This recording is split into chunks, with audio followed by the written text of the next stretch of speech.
प्यारे बच्चों, आज हम लोग नियामक ज्यामिति के प्रश्नावली 1 के बी जो है उसको स्टार्ट करेंगे। और स्टार्ट करने से पहले और उसका क्वेश्चन नंबर 1 बनाने से पहले एक छोटा सा फॉर्मूला है, उस फॉर्मूला पे जो है कि हम लोग ध्यान देंगे। क्या है कि यहाँ ध्यान देंगे, पहले ये क्या लिखा गया हुआ है यहाँ पे, यदि a का निर्देशांक x1 y1 और b का निर्देशांक x2 y2 को मिलाने वाले रेखाखंड AB को बिंदु C m1:m2 के अनुपात में अंतर्विभक्त करता हो तो C का निर्देशांक क्या होगा। मतलब यहाँ पे समझिएगा, सबसे पहले क्या इसमें दे रहा है, इसमें दे रहा है रेखाखंड। तो सबसे पहले जो एक बिंदु से दूसरे बिंदु तक जाती है वो क्या है, वो रेखा होता है। और उसको जब हम लोग खंड खंड करते हैं तो वो क्या होता है, रेखाखंड होता है। जैसे मान लेते हैं, और यहाँ पे नाम दे रहा है AB रेखाखंड है। तो देखिए यहाँ पे थोड़ा ध्यान देना है, ये A हो गया, एक बिंदु ये हो गया, और चलिए यहां हो गया, हम यहां पे ले लिए, ये बिंदु यहां A है और ये बिंदु B है। चलिए ये भी एक क्या है, रेखाखंड है। और इस रेखाखंड को मिलाने वाली रेखा को कोई बिंदु C है। चलिए यहां ले लेते हैं हम बिंदु C, यहां देखिएगा, यहां पे ले लेते हैं, यहां पे ले लेते हैं बिंदु C।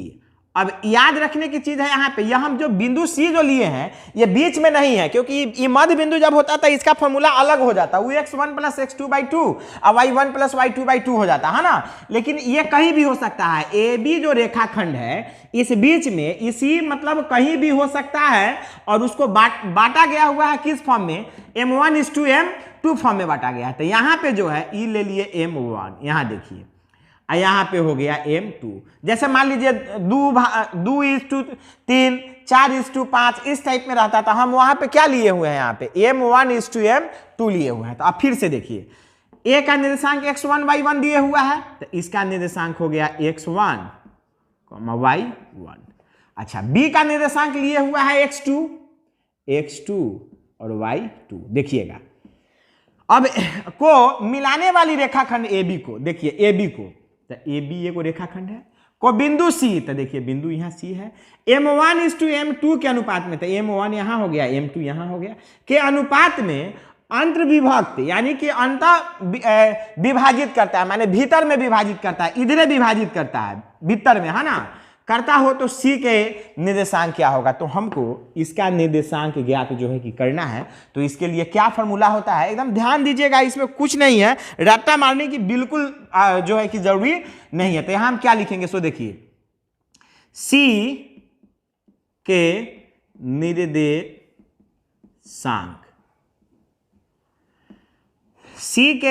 निर्देशांक बराबर, देखिएगा हम क्या लिख रहे हैं, है ना।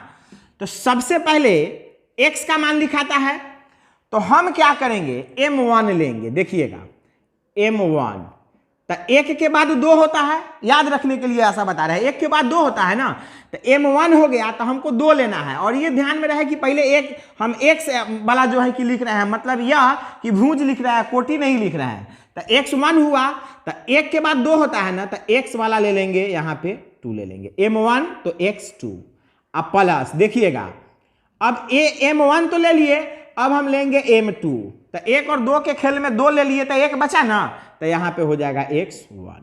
और नीचे में क्या करेंगे, हम दे देंगे m1 + m2। ध्यान दीजिएगा, m1 लेंगे तो x2 लेना पड़ेगा, और m2 लेंगे तो x1 लेना पड़ेगा, और नीचे m1 + m2। इसको हम चाहेंगे तो इधर भी लिख सकते हैं, यहाँ हमको अगर मन रहता x1 लिखने का तो आराम से लिखते, यहाँ पे क्या लिखते, x1 तो m2 हो जाता, और फिर यहाँ पे x2 तो m1 हो जाता। वैसे लिखिए या ऐसे लिखिए, दोनों बात क्या है सेम है। उसी तरह से y वाला भी जो है कि कोटि का भी उसी तरह से लिखना है, तो m1 तो y2 हो जाएगा, अब प्लस m2 तो y1 हो जाएगा। ध्यान दीजिएगा यहाँ, और नीचे हो जाएगा m1 + m2।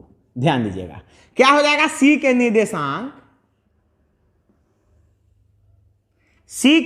निर्देशांक बराबर m1 x2 + m2 x1/m1 + m2, m1y2 plus m2y1 by m1 plus m2। याद रखिएगा, कहीं कहीं आपको ये m यहाँ हम लोग लिए हैं ना m1 m2, कहीं कहीं m और n के भी फॉर्म में मिलेगा तो वहां घबराइएगा आप लोग नहीं। तो क्या हो जाएगा, m1 के जगह पे m हो जाएगा, m2 के जगह पे क्या हो जाएगा, वो n लिए हुए रहेगा बुक, तो वहां घबराने की जरूरी नहीं है। और ये ध्यान में रखना है कि m1 लेंगे तो x2 लेना पड़ेगा, m2 लेंगे तो x1 लेना पड़ेगा, और नीचे m1 प्लस m2, फिर उसी तरह से m1 तो y2 प्लस m2 तो y1 by m1 plus m2। यही होता है इसका फॉर्मूला।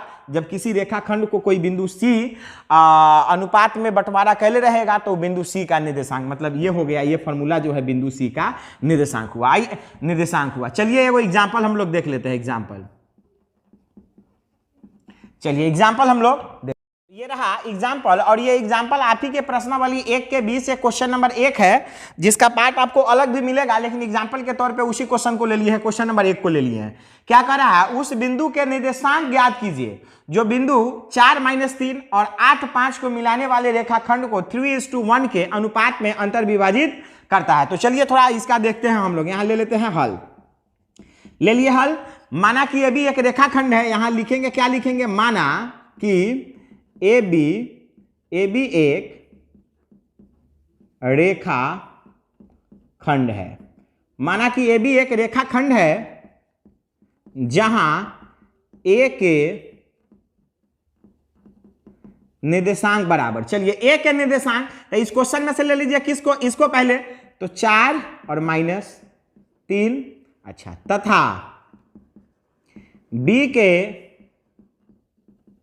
निर्देशांक बराबर क्या हो जाएगा, यहां हो गया 8 और 5, 8, 5 है। यहां ध्यान देना है। माना कि ये भी एक रेखाखंड है जहां A के निर्देशांक कितना है, 4 और -3, तथा B के निर्देशांक 8, 5 है। और माना कि बिंदु C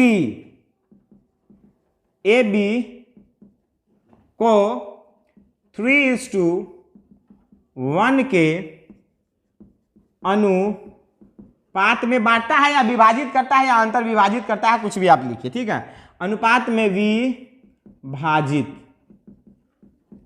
करता है, इसलिए m1 बराबर m2 बराबर, अब देखिएगा यहाँ, तो m1 बराबर यहाँ अनुपात से लीजिए कितना, 3, और m2 बराबर कितना हो जाएगा, 1। और चलिए थोड़ा रेखा देख लीजिए, यहाँ पे देख लीजिए, यहीं पे बना रहे हैं, पाट दिए यहाँ पे, ये A हो गया, ये B हो गया, कोई बिंदु है, वो कौन है, वो C है, जो कितना में बांट रहा है, m1:m2 में, यानी कि 3:1 में बंटवारा कर रहा है। A के निर्देशांक क्या लिए हुए हैं, यहाँ देखिए A के निर्देशांक कितना है, 4, 3, तो 4 -3, और B के निर्देशांक क्या है, 8, 5, तो ये हो गया 8, 5।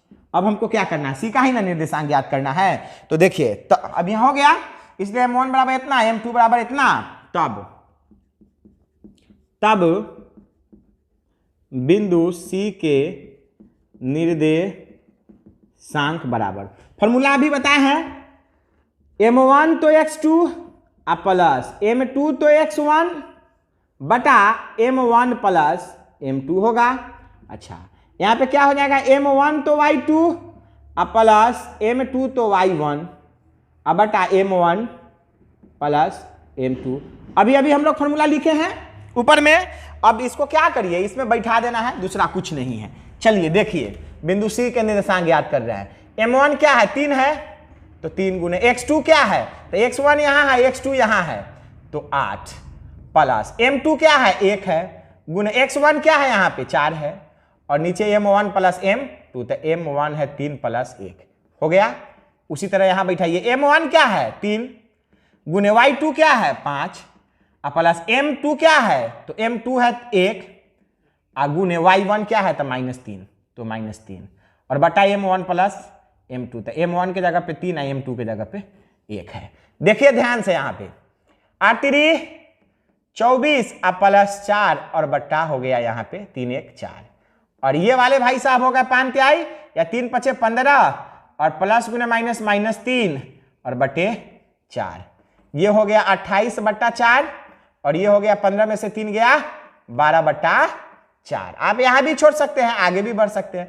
4 सते 28, 4 तिहाई 12, यहां आ गया 7 और 3, यहां लिखना होगा। अतः बिंदु C के निर्देशांक बराबर 7, 3 होगा। उम्मीद है आप लोगों को यह समझ में आया होगा और इस फॉर्मूला पे थोड़ा सा आप लोग ध्यान दीजिए। अब हम लोग क्या करेंगे कि इसके बाद वाला जो पार्ट आएगा उसमें क्वेश्चन नंबर जो है कि 1 से आगे तक का जो है कि सॉल्यूशन रहेगा।